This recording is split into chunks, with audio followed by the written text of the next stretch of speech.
Hello, I'm Soap, and today I'm going to be looking into the lore of the Goddess of Triumph set. If you didn't know, when you look into the description of most of the Goddess of Triumph items, there's a story, but I'm going to read the whole story in full, so that's why this video is long. Tale of Triumph Part 1. There once was a time when peace reigned serenely under the goddess's gaze. Untethered, she resided in a plain beyond the hands of mortals. The people carefully crafted her likeness, clothed in roses and ribbons, or just as frequently as steel and chainmail. In the heart of the capital, the central plaza was always abuzz.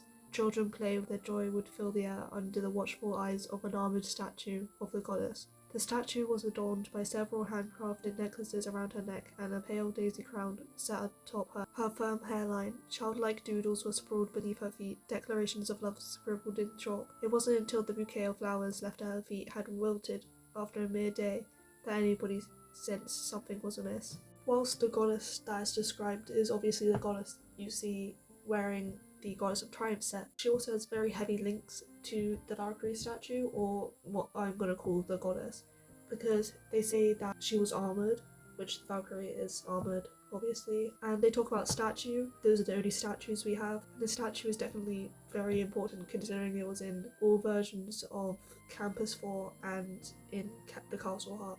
Leaving declarations of love and flowers beneath the statue is something that's mentioned by Zalia during Everfriend season to happen beneath the statue in the Castle Heart, so there is very strong links between the two.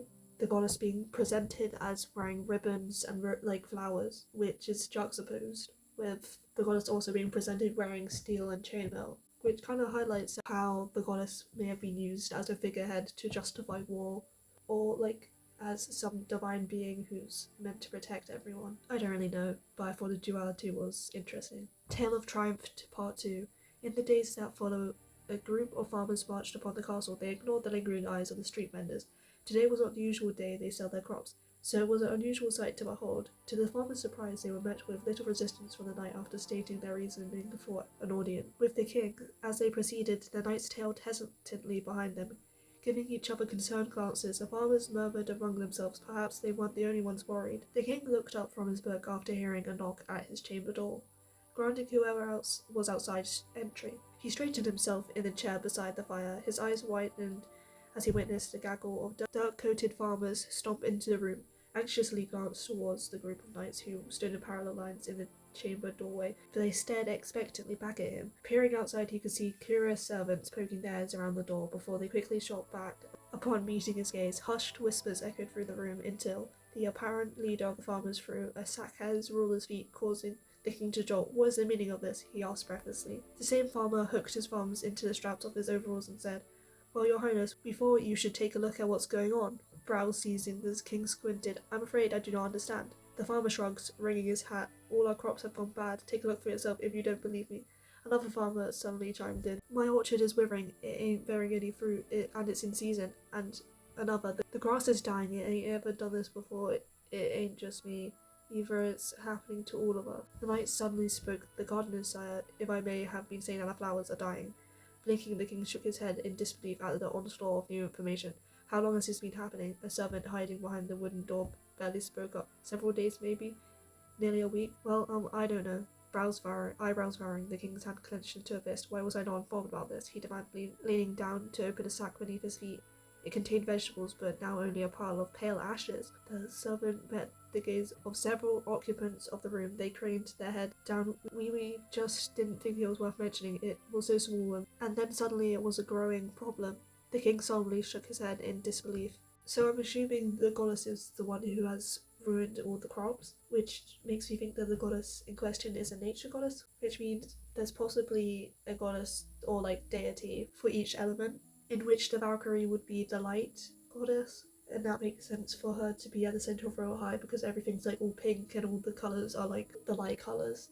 But for some reason I always thought the Valkyrie was more of a representation of the unity of all the elements.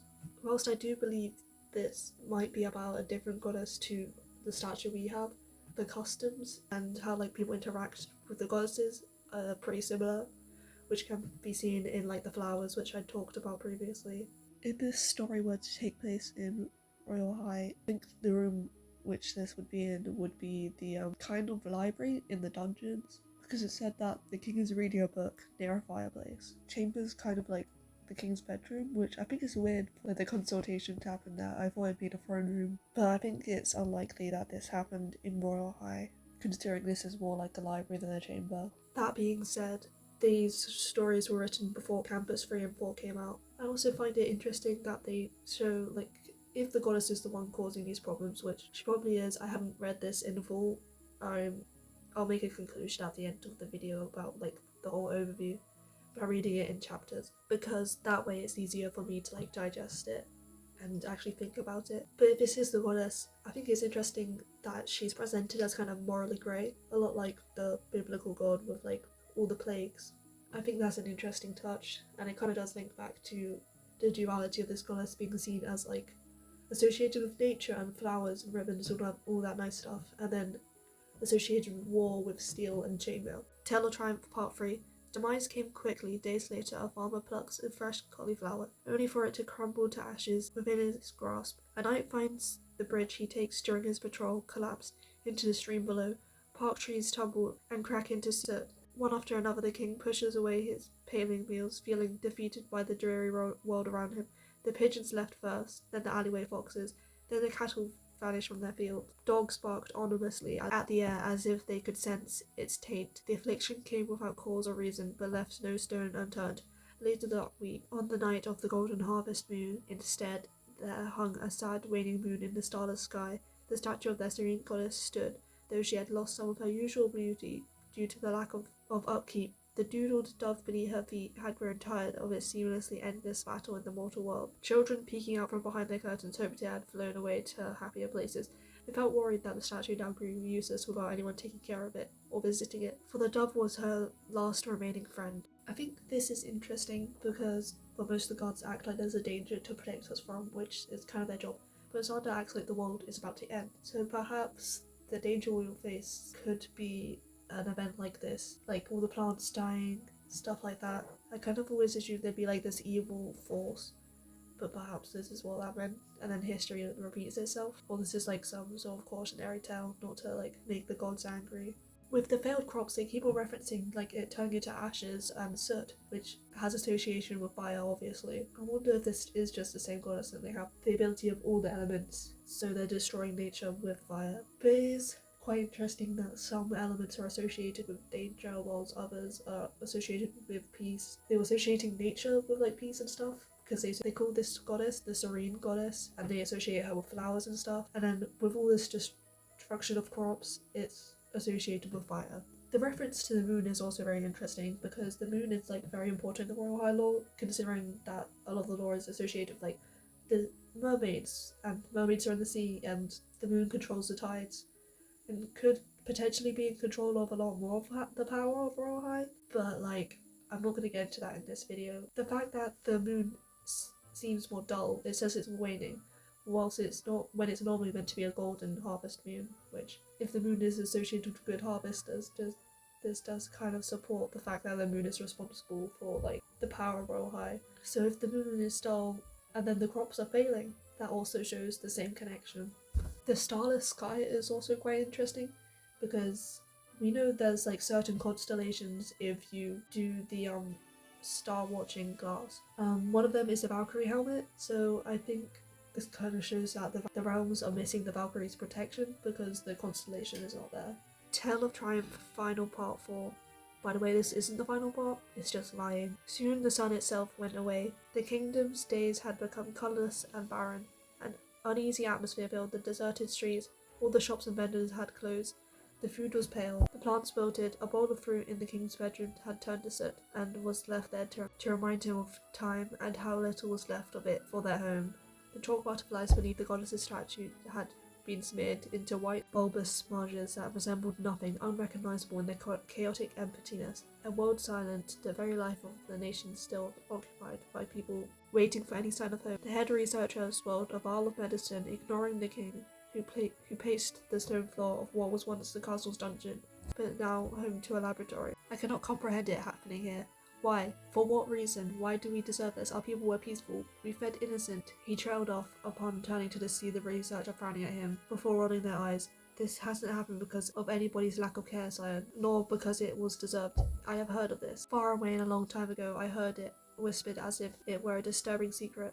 And accusers ostracized. There's no preparation. We simply do what we must to fight it. Shifting, they filled the vial up with the contents of their research before pouring it onto a steadily withering citrus fruit which sat atop their work table. Will be damaged.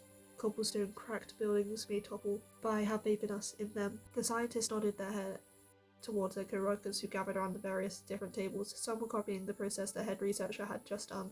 Others were trying different methods. Some had placed flowers and fruits inside the machines.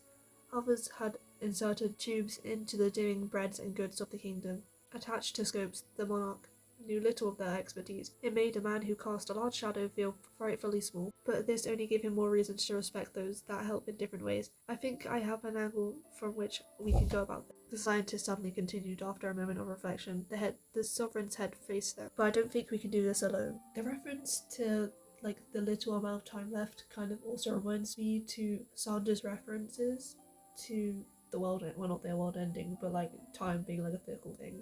I'll put one of the quotes up. The chalk butterflies fading underneath the goddess's statue kind of represents the people losing their faith in their religion and their god, the goddess, because they've given up on hope, and they're not keeping up with looking after her statue. They don't feel like she's protecting them. Also, butterflies specifically kind of represents the death of nature because as what's happening. And I think this is very interesting when contrast with the scientists being the one trying to figure out the solution, whereas before they relied on the goddess, their serene goddess, to keep peace in their kingdom. But now they relied on science, and were also told to have faith in them, which I think is interesting. What I also found interesting is that it's set in the castle dungeons. Like I said, I don't think this is the same campus as Campus 3 and 4. If you consider this part of the dungeons, then this could probably be the lab, the room where you mix the potions to make the rainbow key, but it just doesn't feel big enough. I also find the fact that the lead researcher says this happened a long time ago, far away, interesting, because that kind of implies could happen again, because it's a cyclical thing. It's happened once and it's happened again a long time after, and it's probably a long time after, considering that I don't think we have an actual monarch in Royal High anymore, because the whole castle was hidden under the dungeons and Royal High is a school. This would be a long time ago, so maybe the end times are coming. Tale of Triumph Part 5. The mantra among the researchers became to seize the day before it seized them. As time worked against the cause, the barrenness spread to more and more of the farmland. The surrounding meadows and even the running water of nearby river itself caused to flow. In the clutches of chaos, the citizens stayed inside, for leaving meant seeing a world in grey and white and facing a dying landscape with an empty stomach and a dry throat. As the mortals held their breath, they waited for a change. The sun, a sign, anything. The world hung in suspended silence until a sign did indeed find them over the horizon. The king observed flickering, approaching lights contrasted against them, and another gloomy grey dawn. The distant sounds of trumpets and string instruments were carried on the faint winds. He raced to the entryway of the city, where he gazed out to see a parade. The neighbouring kingdom had come in droves, with streamers and banners with golden and lavender knights atop their stern zebras, with food, drink, music, and a float clad in bright ribbons in all colours of the rainbow, all tied in one loose loop. They had finally come. The king now knew there was hope. If they could rally their support, who else might join? The king melted into the crowd, and so did the others of the city. United, the parade marched onwards. The citizens of the afflicted city, mingling with their new friends, they travelled together across the high hills and tall mountains, through rain and long desired sunshine, until they reached the land's edge. The sounds caused the mer people to rise from the ocean, and after hearing of the plight, the merfolk gave the adventurers their word that they would spread the word of their cause far and wide below the blue to all the creatures of the sea. The group then marched onwards to a distant city. After declaring the reason for their venture into the city, even the aloof city-goers parted to let the parade pass through the streets, many joining them on their journey or offering supplies. Onwards they trekked to the castles in the north, and finery into a cart, gifting it to their cause. As night fell, the residents and their ruler marched back towards the kingdom, occupied by a noble court whose wealth far surpassed the king's own wealth. Oppressed by their passion and desire for good, the nobles threw their jewels without colour. In the kingdom square, the thin breeze picked up dried twigs and debris, swirled in the air before crumbling to ash. A crack edged onto the goddess's stone mirage. Slowly, assuredly, the malignant alignment spread, splitting the carving. I think the fact that there's like so many neighbouring kingdoms and stuff kind of confirms that doesn't take place in Royal High. And by Royal High, I don't mean like the universe, I mean as in the school, the current campus we're in, which could mean that this like spread of like, I guess basically famine could come to Royal High. So if any wilting flowers happens, you know what's happening. It's quite obvious that the like main moral message of the story is about togetherness, which fits with the idea of like harmony, which is like a repeating theme in the Royal High lore, especially with the door to open to the dungeons obby, in which all the elements have to use their powers. Whilst this isn't directly talking about elements, it's just talking about like community generally. It does show the correlation between togetherness and power. This also kind of confirms my like suspicion that there's like some evil force rather than like one directly like evil person. Maybe there's someone behind this, but we don't really know any names of any people who would be like the direct villain. Like I've said before, there is someone who has escaped the dungeon, so there's definitely someone dangerous out there. But like this, like they called it this like malignant. They didn't say force, but they called it a malignant ailment. So like there is an evil force was an evil force spreading across the land, which could possibly spread across Royal High in current day, because like they said, it's happened before to another kingdom. So what's to say that it can't happen to Royal High? Because like they said, it doesn't matter if they just deserved it or not, it happened. Tale of Triumph Part 6. The additional medicinal scholars brought about by the parades noted in their investigations that if just one malignant flower in the meadow was afflicted, it would steadily stretch outwards until it swallowed up the entire field. Huddled in a group around carefully arranged wilting rose bushes within a once splendid garden, the scientists discussed ceaselessly with the old lady who once happily watered the flowers on her property. She could not imagine a more upsetting sight. If they were not curious and passionate individuals eager to open their minds to their work, they might have found her irksome. Instead, they found her enlightening, although she seemed startled and concerned. Their calm nature and truthfulness kept her collected and earned her respect. They appreciated the opportunity to talk about their work. Most saw it as such a ghastly matter, not wanting to hear about such sad things. She was quick to answer, and so long as she stayed to listen, they tended to her worries. Even the healthiest and most well-kept of her flowers could be impacted by the malignant ailment. With the laboratories of the kingdoms now bustling, the lead researcher finally felt free to breathe a sigh of relief before a knight rushed into the chambers, panting and causing heads to turn. They carried a golden scroll with them. Inscribed was a short and sweet message from the other kingdom, their charitable neighbours. The words made the head researcher's blood quicken. We believe we have made a breakthrough. Come with great haste to our gates. We have no time to spare, and now it is us who require your aid. The fact that there's no mention of the goddess at all, or the statue or anything, in a story about the goddess of triumph is quite interesting. There's like a bigger focus on like the researchers in this one and science generally, which kind of like has romantic connotations with capital R, obviously, about like the rejection of nature and the move towards science, where nature is like magic and stuff, which is interesting because in present day we don't really do much science in Royal High, we mostly do magic. They've repeated the phrase malignant ailment as like referring to the spread of like evil or the plague or famine, whatever it is. So if that ever like comes up in like any like future lore updates, then we know what that's about. I just thought it'd be worth mentioning because it's been repeated in multiple parts of the story now. Tale of Triumph Part 7. The king hastily ran to the laboratory upon hearing the news risen from another night of tossing and turning. He ran downstairs, boots pounding against the floor. The head researcher grasped at his shoulders as he opened the doors. The room echoed with scientific chatter as the researcher explained the situation.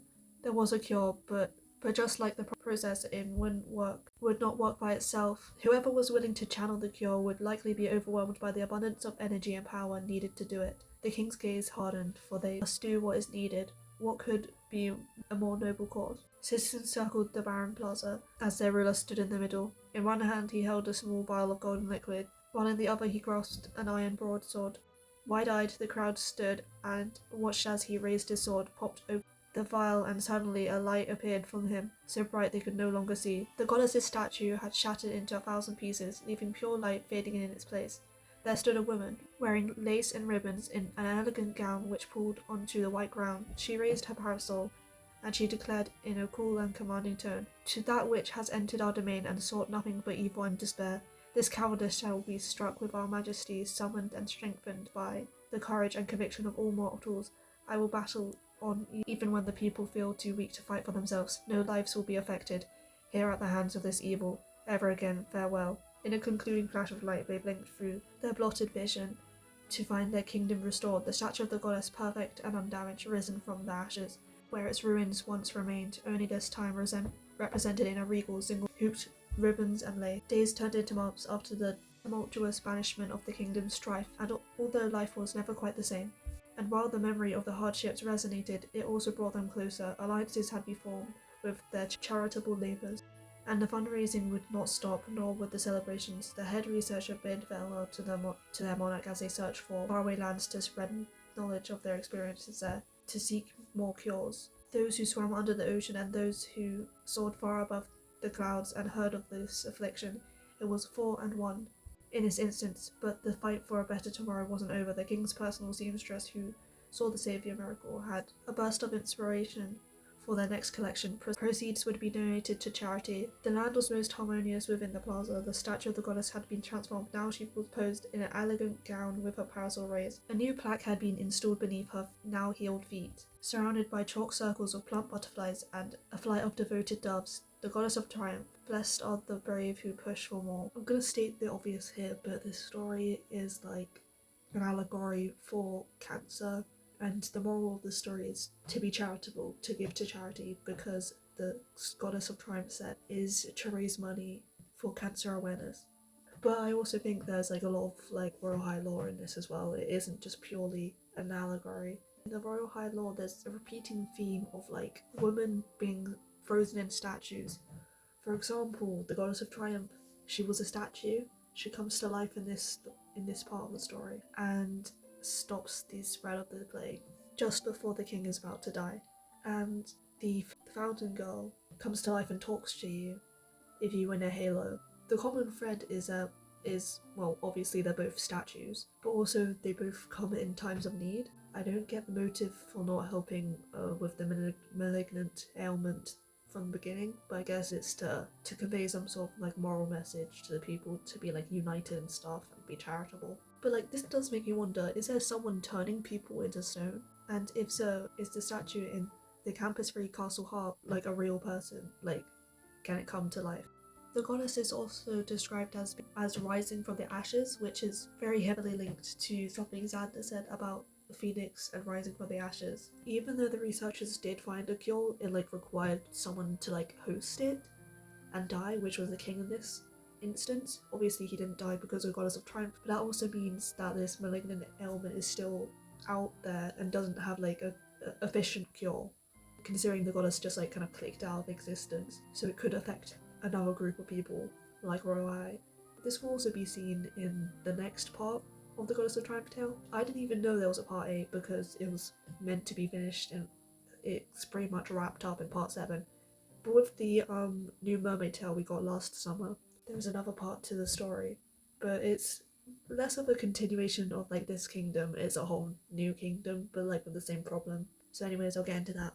Tale of Triumph Part 8. The merfolk of the waves had long whispered of the ancient sorrow that once befell the kingdom above, their voices spreading the word of the great affliction. Never did they think that so many turnings of the moon later, the same decay would return, not as a distant story, but to trouble their own deep blue underwater peace. At first, a fender maiden found a rotten patch of coral, then before one could even flick their tail at it, an entire field of seaweed had withered. Slumped against the rocks on the seabed, the merfolk pondered as their towers crumbled, gathering within their palaces beneath the brine. Long have the legends spoken of such wickedness, one murmured, circling the room with very eyes, but never did I think it bore gills to breathe beneath. Another turned her head towards the first, blinking in surprise. Such an unspeakable thief of joy needs not air to spread, it may enter the hearts of any. The third mermaid wrung her tail between jittery fingers.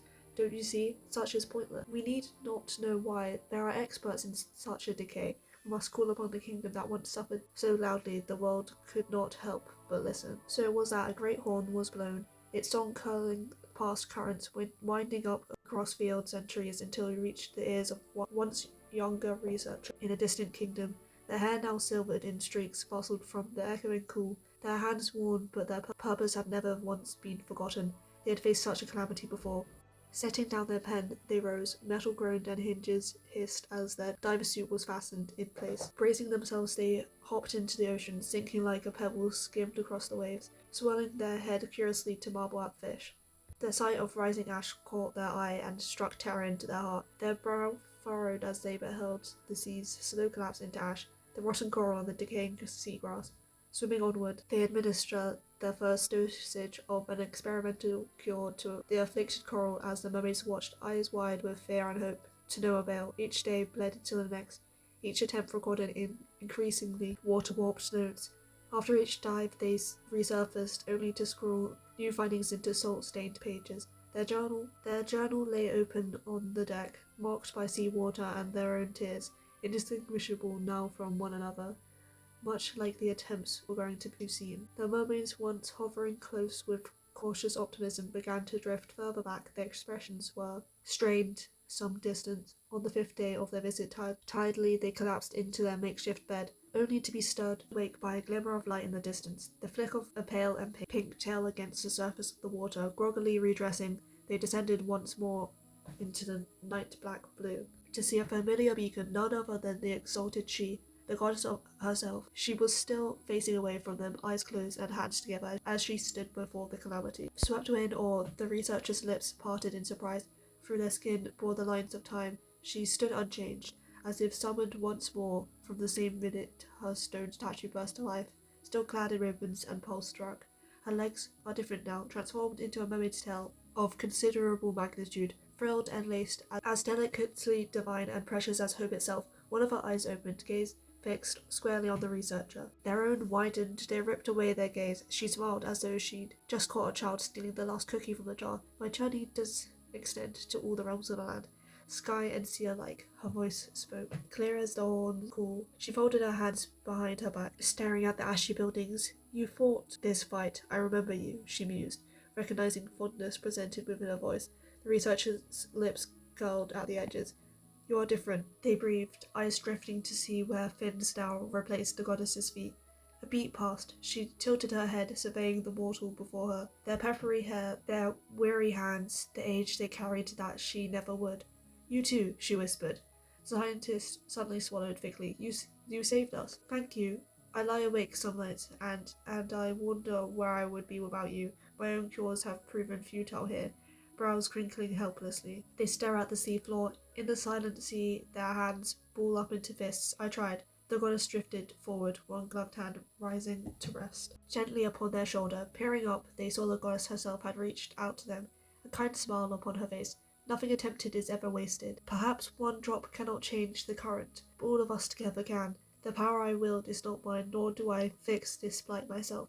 For I am hope, unity, love, charity itself, given shape. That is the true divinity. The researcher's lip quivered.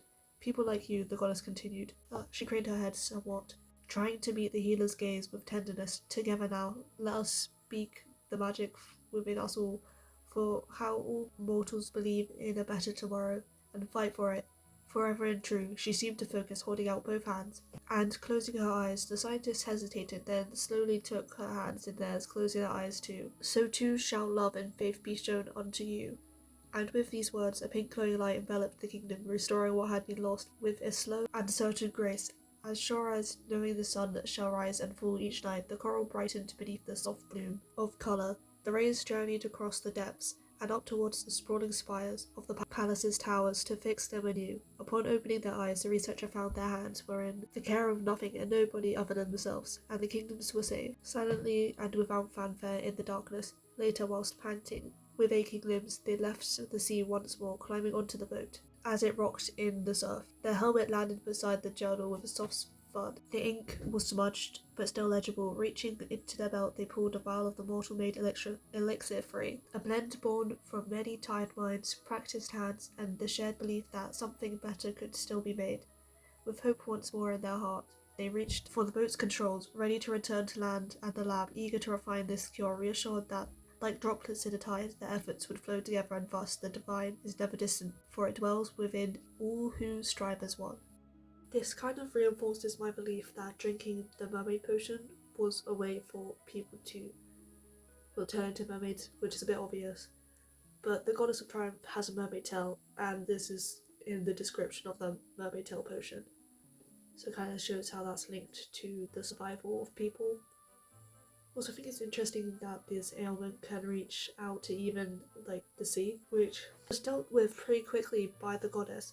So if this were to happen to Royal High, I think the main quest would be to enlist the help of the goddess or summon her in some sort of way, whilst also trying to find like a medicinal cure with like a researcher or something. This part of the story also tells us that the people who are stuck in stone, so that we know of, that's the Valkyrie statue. We're not sure if that is an actual person stuck in stone or just a statue. The Fountain Girl does come alive when you get Halo, and the Goddess of Triumph, who is a statue in the story. So my point is, we know that they don't experience time once they're frozen in a statue. So every time they're awakened, it feels like no time has gone by for the people stuck in the statues, which is interesting. This part also confirms that the Goddess of Triumph is the goddess of like unity, which, like I said, like unity and harmony are very like core themes in the Royal High like universe.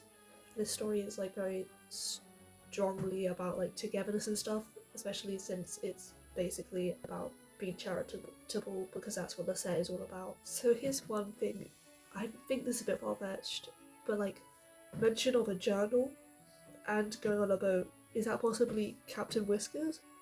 Like, surely not, because at the end it says a hopeful message. Well, it never says he gets home, because it says he reaches the controls of the boat, could have failed. But it says a hopeful message that, like, his research will reach people, which I guess it did, because it reached us. I'm gonna have to read his journal to see if he was any sort of scientist. If he is, this guy's been around for a long time, and apparently does cancer research. Well, in an allegory sense. I read through his journal and there was nothing like sciencey at all. So I guess there's just a lot of guys who like to write journals while they're at sea, which fair enough, I guess. Okay, conclusion time. So I need to confirm some things. I don't believe the kingdom in the like main part of the story is Royal High. Obviously there's some like similarities, but they are kind of a stretch. Like with the dungeons, it was like the library is not really a chamber, and the potion, like the cauldron room, isn't really a lab. Also, the Goddess of Triumph is not the Valkyrie. I'm just going to say that outright. I thought it was interesting how the two were respected in similar ways, through like giving flowers and stuff. Earlier I said the goddess was the one who caused the plague, which isn't true. There's like some malicious force causing it. The goddess just took a long time to respond to it for who knows why. I think overall the story is an allegory for cancer and why you should donate to cancer awareness, because that is the set. But lore wise, it shows the power of community and unity, as well as the possibility of Royal High eventually facing impending doom. That's pretty much it. Sorry for the really long video. I was like, oh, I want to do a lore video, but I want to do a more relaxed one. So I just ended up reading it, and so that's why this isn't really like, there wasn't like any like theories, I guess. But it was like me breaking down the Goddess of Triumph tale, because I've known that this has been a thing for a while, I just never knew how to tackle it. If you want like more condensed and focused theories, I've got a playlist of them at the end, so go check those out. Anyways, if you made it this far, then you should probably like and subscribe. So yeah, thanks for watching.